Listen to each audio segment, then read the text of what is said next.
Welcome back at 7:46. The Department of Labor jobs report.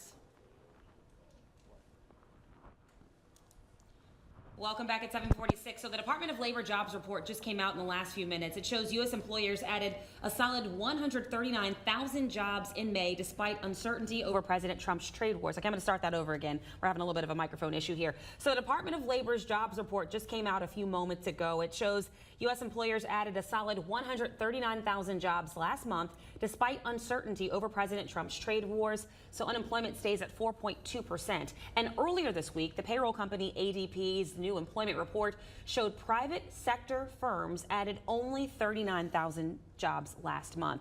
Financial advisor Scott Gwatney from Burns Financial joins us now to explain. Scott, good morning. Thanks for being with us. Good morning. Thanks for having me. And welcome to our new digs. You told us the last time you were with us was the last day we were in the old building. Yeah, exactly. So this is very nice. Very nice. A little chilly, but it's great. We'll talk about that later. All right, so let's talk about these numbers that just came out. So the Department of Labor says last month, U.S. employers added, they're saying a solid 139,000 jobs, and unemployment stays at 4.2%. Yes. Help us understand what this means as far as the economy is concerned. I think economy-wise, what we're seeing is a lot of companies are out there and they are taking a deeper look at their staff. So they're hoarding certain jobs and then they're trying to cut other jobs as well. So we see kind of a mixed review on those numbers. We see, job openings there, but we also see a lot more job cuts. And I think that's companies trying to figure out what's going on with this trade war. And they're trying to really figure out where do we need to hold staff or hoard staff, and where can we cut staff. And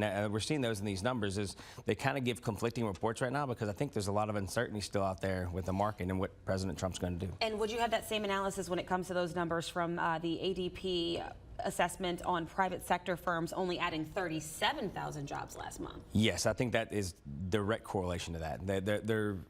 They're adding jobs, but they're adding very specific jobs, which really undermines from a employee's perspective of having 3 or 4 options out there. Now it's starting to maybe come back, on the consumer spending side of, hey, I don't really know if I can really jump 2 or 3 jobs later, because I don't quite know if these companies are going to be hiring in the next 2 or 3, weeks. So after the ADP report was released earlier this week, President Trump responded urging the Federal Reserve Chair Jerome Powell to cut rates again. Yes. Talk about that urging, if you will, and the response from the Fed chair. He's constantly said that he's trying to stay away from making his job political, and that's one of the things where when he urges, it's twofold, and we see it every day. If he cuts rates on certain things like loans and credit cards, and mortgages will go down. But on the flip side, savings, CDs, safe money market instruments that we see on the investment side, those rates are going to go down as well. So it's a really fine needle to thread when it comes to his job, and we're going to see that. Ultimately, the Fed's job, their goal is to get rates back down.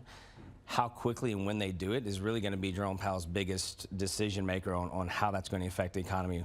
Scott, I know people at home are thinking, okay, so I'm hearing this jobs report from the Department of Labor. I'm hearing what this private firm has said about what's happening in the private sector. I'm hearing what the conversation between the president and the Fed chair is, or the conversations, what they have been. But what should I be doing as an investor, as just a consumer, as just a person who's living and breathing and trying to thrive in this economy? What should I be doing? Trying to survive. The past 2 years have been easy. I mean, we had really 2 solid good years, and we've seen so far this year with the tariffs and everything else coming into play, the market's been a whipsaw, up and down, left and right. I'll tell everyone now's a good time to go back and really take a good look at your portfolio, see how you're currently invested, and really say, maybe don't want to be as aggressive as I have been, because the uncertainty's there. Whether or not we sign a 90-day extension or we have a 10% tariff or a 150% tariff, those numbers are still moving. So I tell everyone right now, the best thing to do is, reevaluate how you're invested. It's not going to be the same as it's been the last 2 years.